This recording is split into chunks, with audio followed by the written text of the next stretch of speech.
રાજકોટ ભાજપમાં ભૂકંપ વચ્ચે આ મોટા સમાચાર કે જ્યાં રામ મોકરિયાએ મૌન તોડી અને જવાબ આપ્યો છે।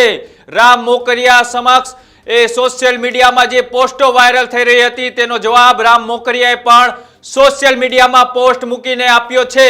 કાર્યકરોમાં આમંત્રણ ન મળવાના વિવાદ વચ્ચે આ રામ મોકરિયાની સૂચક પોસ્ટ અત્યારે સામે આવી રહી છે કે જ્યાં રાજ્યસભાના સાંસદ રામ મોકરિયાએ પોતાના પોસ્ટમાં એક લખ્યું છે કે સ્પષ્ટ બોલનાર વ્યક્તિ ઇન્જેક્શન સમાન હોય છે।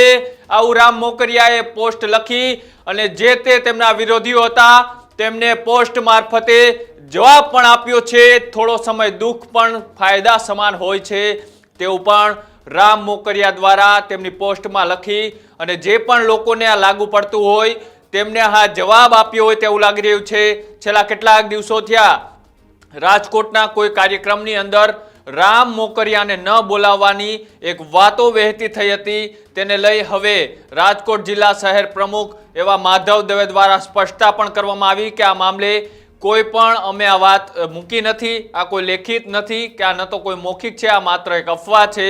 પણ ખરેખર રામ મોકરિયા એ આખા બોલા નેતા છે।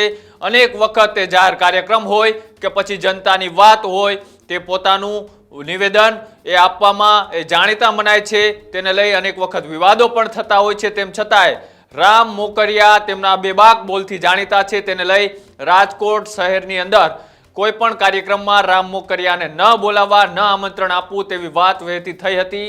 ત્યારથી રામ મોકરિયા એ મૌન હતા અને અચાનક આજે સવારે તેમને એક પોસ્ટ મૂકી અને આ પોસ્ટથી તેમને જેમના વિરોધીઓ હતા તેમને આ પોસ્ટ થકી જવાબ આપ્યો છે। જવાબ આપતા તેમને લખ્યું છે કે જે પણ કાર્યક્રમની અંદર જીવનમાં સ્પષ્ટ બોલનાર વ્યક્તિ ઇન્જેક્શન સમાન હોય છે।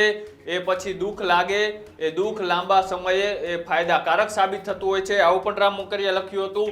આજ